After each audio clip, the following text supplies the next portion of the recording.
Hey, beer tubers, welcome back to Maxwell Starr and Beer Analysis 101. Yes, your host, Maxwell Starr. Too used to the Maxwell Starr's beer review shit. Anyway, yes, I do beer reviews. Yes, we're going to do a beer analysis tonight, and I've got 5 people here total, me included. Before we get down to the panel that's with us tonight, we're going to introduce the beer, which is, of course, from St-Ambroise.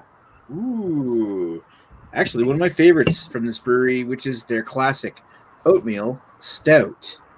I've got it in can as well as bottle. Anyway, let's get down to the panel here and introduce who we have with us tonight, which is Mr. Chris of Off the 10th. How are you doing tonight, sir? I'm good, thanks, Nick. Thanks for having me. I'm wondering why I'm not on the screen right now. I guess. Yes. The stupid. Yeah. Oh. And fuck's sake. There you go. Sorry. I'm so used to the hangout shit.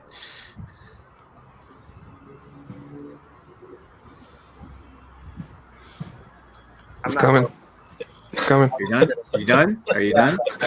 All right. Okay, Chris. Mr. Ash.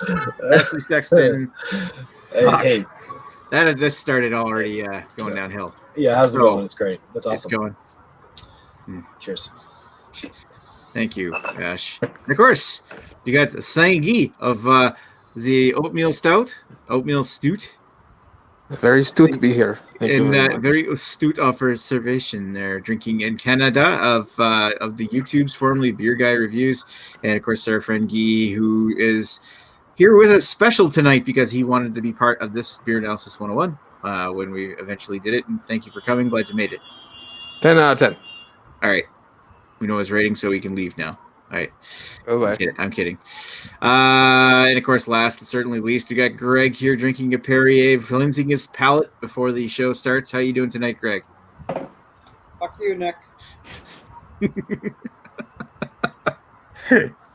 This has already started off pretty damn well. So, all right, let's get down to the history of St-Ambroise Oatmeal Stout while Greg gives me the finger. The story of McAuslan Brewing, because St-Ambroise is just the brand name of McAuslan Brewing, whatever. The story of McAuslan Brewing begins in 1988 in Lachine, Quebec native and avid homebrewer of 25 years, Peter McAuslan and his wife Ellen Balansal decided to pursue the craft of brewing full time. The brewery opened for business at 4850 St-Ambroise Street in Montreal's Saint-Henri district in January of 1989. Serving St-Ambroise Pale Ale as their first beer, which became an immediate hit as it was hoppier and bolder than most beers from the area at the time. A feature which set the brewery apart, because considering like a hoppy pale ale coming out in 1988 or 1989, so that's something else. So fast forward quite a ways. Since opening, McAuslan Brewing has become particularly famous with their St-Ambroise and Griffon brands. It is still located in St-Ambroise Street today, although it has since moved down to a larger facility at 5080 St-Ambroise. So in 2008, McAuslan partnered with fellow brewer Roger Jarre of Brasseur RJ to work on expanding the brand's reach. In May 2013, McAuslan and his wife retired and sold their remaining stake in the brewery to Brasseur RJ. Today, both McAuslan Brewing and Brasseur RJ are run by Roger's son, Philippe Jarre, and together form the largest microbrewery in Quebec. Since retiring, Peter McAuslan is kept busy, now running the nearby McAuslan Malting and Distilling, which is known for their Holy Smoke gin, as well as he was named to the Order of Canada in 2017. So, other beers from McAuslan include the St-Ambroise Pale Ale, of course, we mentioned that already, St-Ambroise Apricot Wheat. They have the St-Ambroise Imperial Stout, which they make every year, kind of like year vintage, as well as the St-Ambroise Vintage Ale.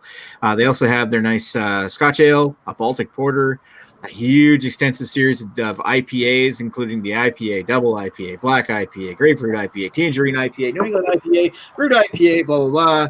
They also make a yearly classic called the St-Ambroise Pumpkin, which we previously featured on Beer Analysis 101. The Griffin series consists of an Extra Blonde, an ESB, and a Red Ale, which has been around since, I think, 92 or 94, as well as a line of McAdam Urban Ciders. So, and then of course their affiliation through Brasseurs RJ, which are most known for their Cheval Blanc whip beer, which and of course other Belgian styles. Death Valley Belgian triple.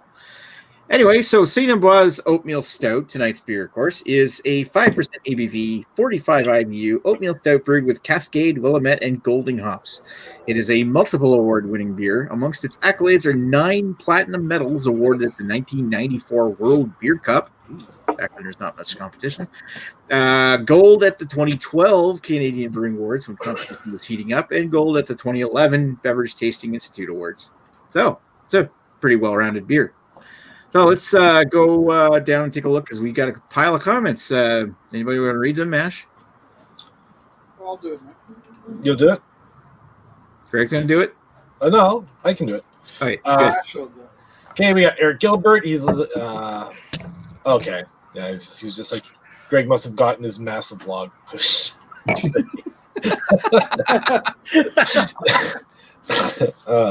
Cheers, fools. I did make a pretty big poop at work today, so That's great. And Chris was saying hi to everyone. I was cheersing Eric and possible viewers. And Eric Gilbert's not drinking this beer, but he's drinking out of his McAuslan Nonic. Nonic. Is it the same one? I forget what's the Nonic class. My label used to be like the gold leaf thing was really vibrant, but I just got lazy and I keep on putting this in the dishwasher. So nice. Fuck whatever. Alrighty, so let's go back and go to number 1, which is tonight. What's your history with St-Ambroise Oatmeal Stout, Mr. Chris? I've had this beer twice before. First time I untapped it was in October of 2017. And I gave it a good score back then. I thought it was fantastic. It was good, but I drank it cold.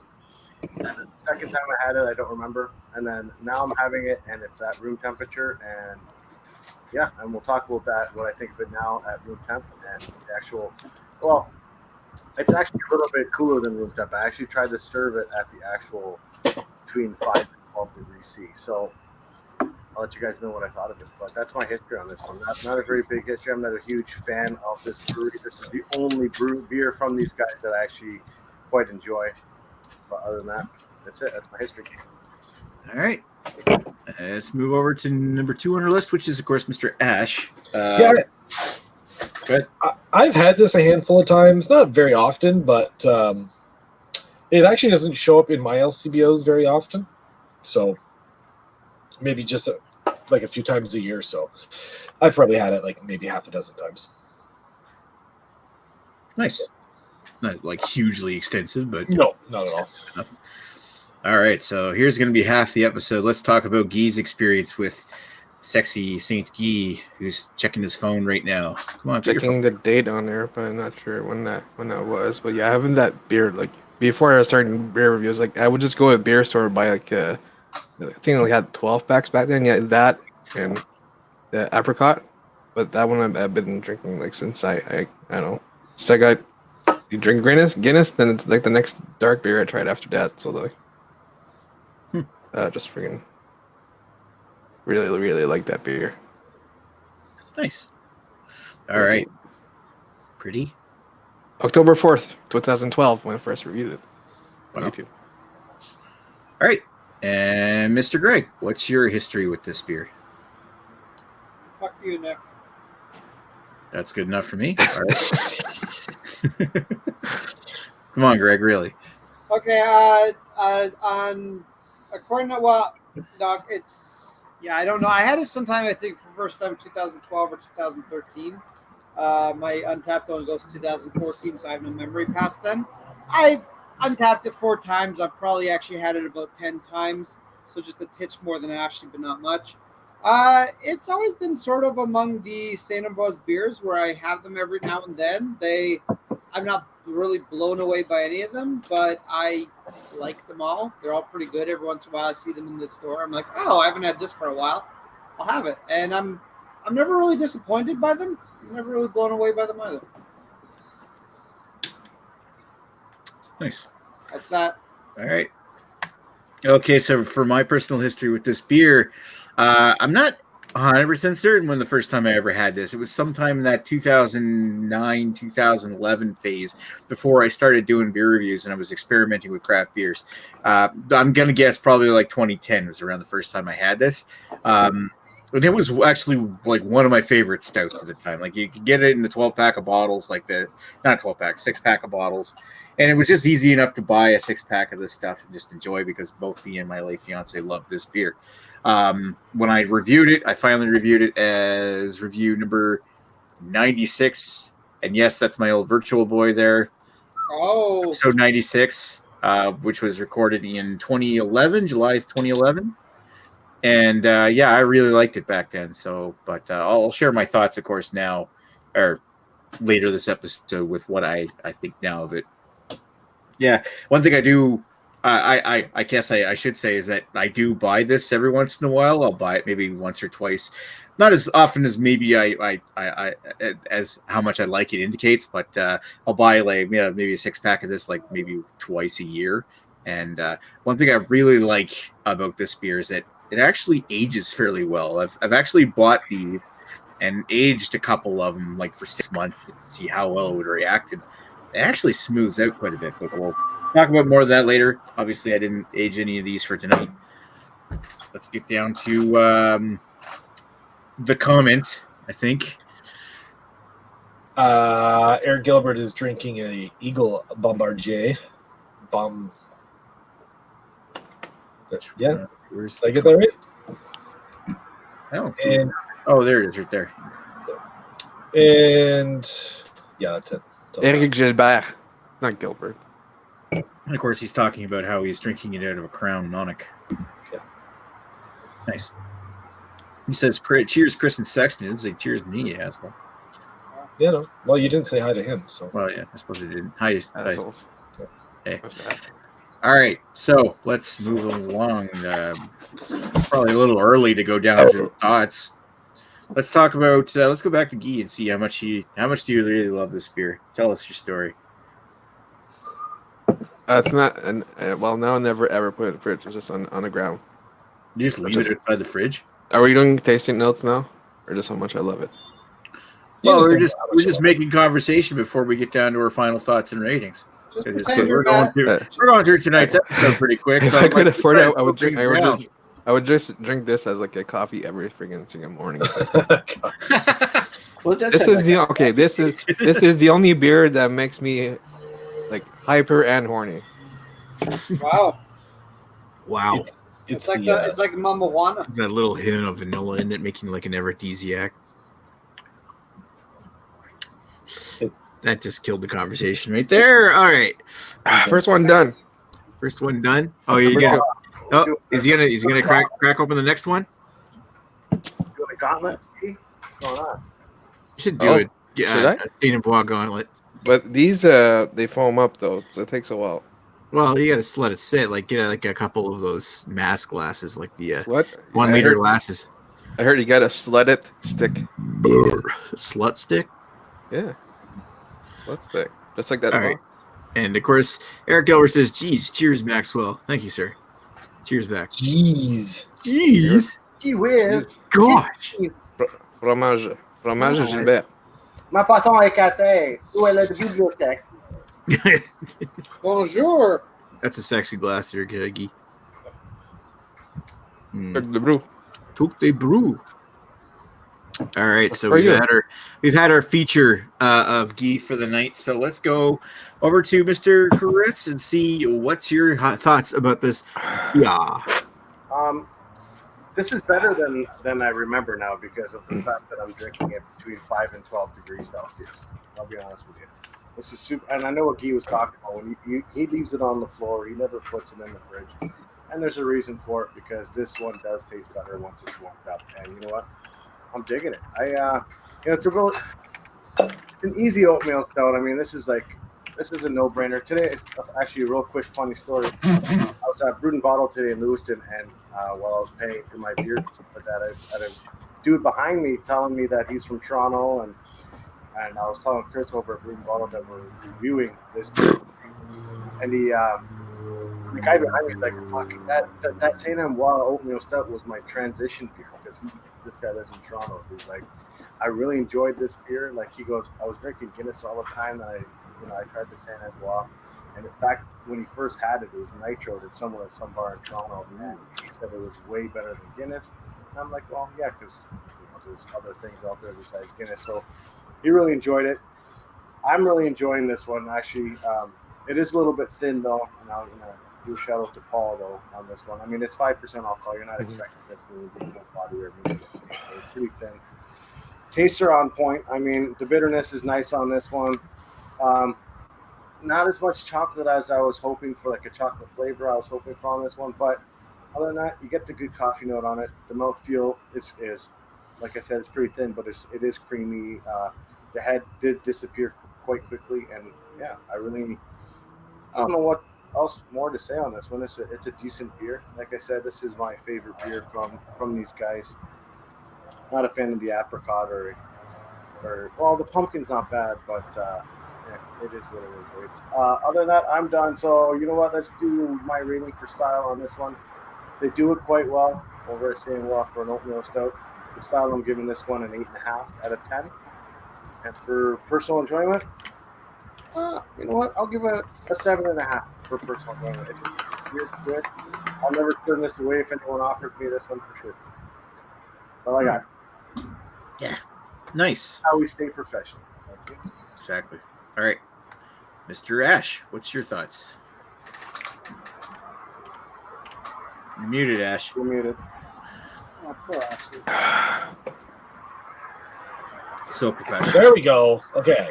Fuck. Figure this shit out. I'm like in between on this one. I'm sort of on the fence. I really like the flavors that I get off it. You know, nice dark roasted notes, like dark coffee, dark chocolate, like, you know, all those notes that you want out of a nice flavored stout are all there.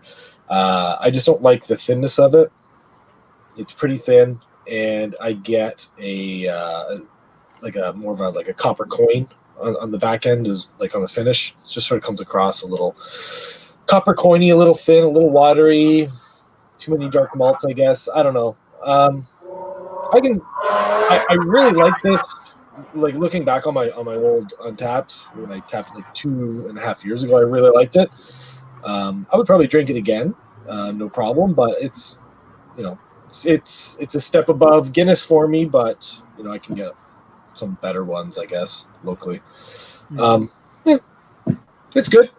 It's not offensive. I just wish there's a little bit more body to it. Maybe a little bit more oatmeal. So for style, I will give this a 7, and for personal enjoyment, 6.5. Wow, harsh. Sorry. Of course, Mr. Gee, what's your thoughts? How do you feel about this beer in 2019? Oh, I'm on number 3 right now, but yeah, sure. And you know what they mean by like a little thing, but yeah, that's so.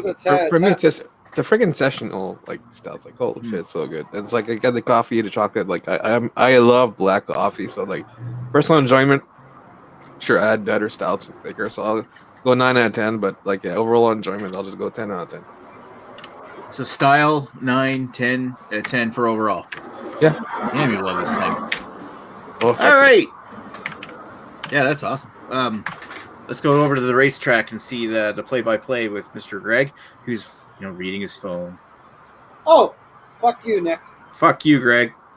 Okay, so now that we got that out of the way, both Chris and Ashley said this beer was thin. I'm actually going to disagree with you. I actually think for a 5% stout, this is actually very full body. There's some 6%, even 7% stouts that I've had that are not as full bodied as this. So I got to disagree with you guys on that, but that's okay. We're all different. It's fine. So that part impresses me.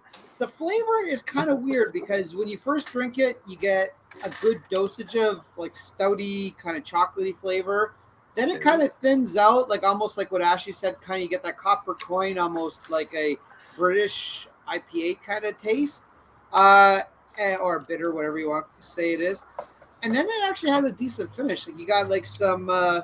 you got a bit of a stoutiness in the back of the throat when you're done with it. So overall, I really like it. And I always take into account that this is 5% alcohol, and there's a lot of stouts that are higher in alcohol that I don't enjoy as much as this one. And I generally feel that stouts, the higher the alcohol, the better they are.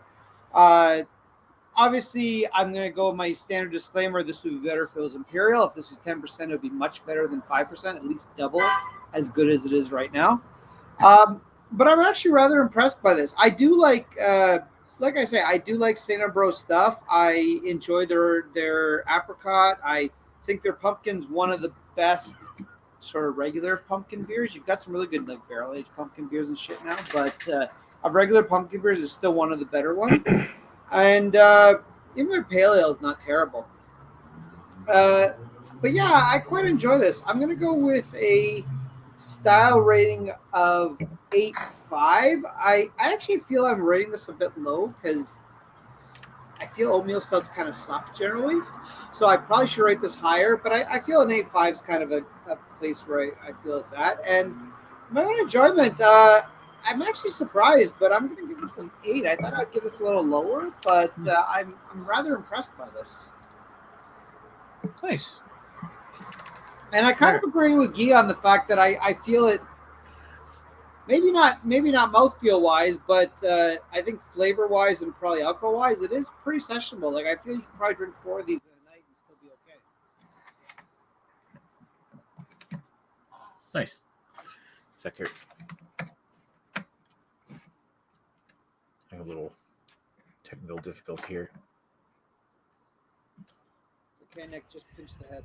Yeah, well, I'm trying to pinch my earphones, and everybody's gone quiet. Yeah. All right. Right now. All right, maybe it's Greg I'm hearing. It probably is. I'm you. All right. So let's. That was Tom. Like it cut out. Oh shit! What's my earphones doing that again? All right, because the microphone, the jack on speakers are bad. Fuck the jack. Fuck the jack. All right, so my thoughts on this beer. This still is one of my favorite oatmeal stouts. I don't really see how how you guys are talking about the thin body. I find with all that roast, I mean maybe thin 5%, but it all the big roasty like dark bull rich coffee notes that I get out of this, little bits of dark chocolate that I get out of this thing, really kind of give a full experience in the back. And there's a decent amount of carbonation coming up through there. I know I've had off cans of this stuff here where like it'll have this weird kind of vegetable note to it, but overall that with the big earthy hops that you get out of this and the big chocolatey finish, that I find that this is a solid beer and still is. This to me is probably the best product that St-Ambroise makes, at least in their standard lineup. I mean I do like their vintage and their the Imperial Stout. But my opinion is that of all the oatmeal stouts I've had, I mean, sure, there's better oatmeal stouts out there. I mean, Trailways Beans comes to mind as a good one. Sam Smith's. I find actually that Sam Smith's is a little thinner than this, if my memory recalls correctly. But of all the oatmeal stouts out there, this is still the oatmeal stout that I kind of, in my mind, stack all other oatmeal stouts up against. You could either be a little bit better or you could be a lot worse, like really thin and watery. And I find that this thing, even though St-Ambroise hasn't really impressed me a lot lately with their beer, I'm not really a huge fan of pretty much any of their IPAs, although I haven't tried the Brood or the New England yet. Overall, I still really like St-Ambroise Oatmeal Stout, and that's why I still find it a go-to every once in a while when I want a nice chocolatey, rich beer. So I am going to give it, for the style of oatmeal stout, a 9, and overall enjoyment an 8.5. And that's my story. I'm sticking to it. All right, let's pan out here. Yeah. And everybody's checking their phone except for Ash. I'm paying attention, man. Chris can't check his phone because he's recording. Putting a comment in the chat. Using it as a screen. I think we've already established that Ash is the best of us. Well, yeah, I'm not disagreeing with that. Rainy on Your Parade says, have not had this beer in lots of years. Remember it being a hair better than your American oat stouts, but no Sam Smith. Oh, okay. Well, there we go. Yeah. Do you guys think it has gone downhill over the years? For me, I think my score rating is just reflective of just my palate changing a little bit.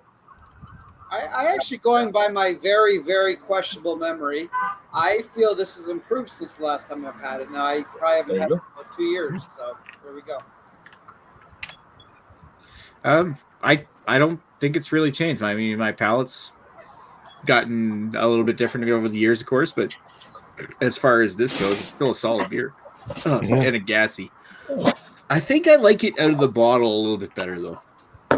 Absolutely. Right now, Guy from Drinking in Canada could hump a car and destroy it like a Street Fighter bonus level after drinking a few of these. Yeah, he's like Blanca. So we're going to call this the Francophone sex juice. To Wow. add to the shelf with the Polish sex juice. Right, there you go. We call it Francophone sex juice. Saint Guy sex juice. the Quebec sex juice. Yeah. Quebec's juice. Quebec. And that's it for comments. I'm gonna make a shirt with that. Oh, my car destroyed. Do it. Ah, good. Sweet. All right, so I'm just doing the math here. I'll be just a moment with the results of. That's right. While we're killing time, so I ended up when I went over to Brewing Bottle, I ended up picking up Southern Tears Pumpkin, and I picked Is that up. the first time you've had it, Chris? Yeah, it'll be the first time I had it, and I also had I think I grabbed a variant of it, which is the coffee cold press pumpkin, and I also picked up the rum barrel aged Oh, okay. pumpkin. So I think you're in for some. What? A rum barrel. Oh yeah, I had the rum barrel aged. Barrel aged last year. pumpkin beer? What the fuck? Hell. Yeah, Hello. I once saw that. they've done that for the last few years. It's I mean, come on, it's Halloween. It's like freaking pirates mixing the rum with pumpkin. How can you go wrong with that? I also picked up an Imperial Pumpkin Ale from, I can't remember who it was from. Yeah, a whole bunch of shit. And then I picked up that Imperial Pumpkin Ale. Crowler. Oh, You know what? I'm definitely going to make a trip to Michigan before the end of October because we have shit pumpkin beers in Ontario, and I can understand why a lot of people don't like pumpkin beers. There are so many amazing pumpkin beers in the States. Oh, They're not afraid to freaking experiment with them, and there's some so good ones. I also picked up a vanilla espresso pumpkin beer from Resurgence, which I can't wait to try. Ooh. That sounds I interesting. drank 3. How many did you guys drink? I drank 3. I'm on my second, but I'm mostly through the can. Sorry, I bought I'm it. I bought a sorry. 6-pack for this too. Mine's a big All right. can, though. Almost sounds like I want to go to Chippewa and just drink all of Chris's beer. All right, so there's our final ratings. Okay, that's very solid. I don't even set it for Guy yet. That's Guy with How you like the photo? his lady tickler. Was he? Was he? I thought you froze for a second, and all of a sudden, brr. Well, I saw the loading screens. I was like, "Oh fuck, my internet is fucked." I was like, "Yay, I'm back." Yeah. Well, how you like your ratings there? It has the picture. That's way too low, but that's like, still pretty good. Solid 8s. 8s. Yeah, but you didn't even don't even notice the screen grab. And grab. Hey, yeah, Ryan Dunn. Rest Yeah. in peace. All right. Okay, so that's our final ratings with St-Ambroise Oatmeal Stout. We could probably keep talking like this, or we could go to the after chat now. Considering this is going to be like a really short episode of this. The after chat has nudity. Yeah. Yeah. Well, Greg with his shirt off, probably. Half-hour show, and guess what? First, We're at 8 minutes. yeah. Anyway, we're taking next week off. We'll be back. What is it? The 10th, I think, or 11th of September. It'll be 9/11. Yeah. 11. 11. We'll Oh, wow, great. well Wow. we'll have a We won't have any smashing. politics. I hope that's not an explosive episode. We'll have a smashing time on the 11th as we completely terrorize beer tube. Gee, That was terrible. you made it worse than I did. Yeah. Are we gonna have any twins around? Oh, Chris, Yeah, the Twin Towers. okay, well, Chris wins. Asian but twins, I meant competition you. this is. Oh God. You guys are terrible. Yep. Deplorable human beings. You know what All right. beer are you doing? I don't know yet, but you should pick like some kind of American patriotic beer. Oh, let's do something with Sam Adams. Yeah, Sam Adams. You could do Sam 76. Can you guys get that, Ontario? How about we jump to a I don't fucking think macro? I don't think so. I never heard Could of do it. a macro. Budweiser Prohibition. American macro. We can do Budweiser. Fucking. Bud Light. We haven't done Bud Light No, yet. but I'm not. No. Oh, can Or everybody we get could the we could do the Bud Light? Prohibition. I can get that at Did Superstore. Do you still have Bud Light Platinum? I don't think I can get that anymore. Can we do Bud Light with lime? I don't think I can get that anymore. We can do another malt liquor review. How we do Bud? Oh God, I keep getting more knowledge. We'll talk about this on the after chat. 45. Anyway, we'll thanks for watching, everybody. Thanks Ash, thanks Chris, thanks Guy, thanks Greg for coming on tonight, and thanks Eric Gilbert and Raining on Your Parade for commenting in the chat. We will be on in 2 weeks' time. So thanks for watching. We'll come back on shortly with the after chat and Penis. something like that. Yeah. Goodbye. Penises. Penises.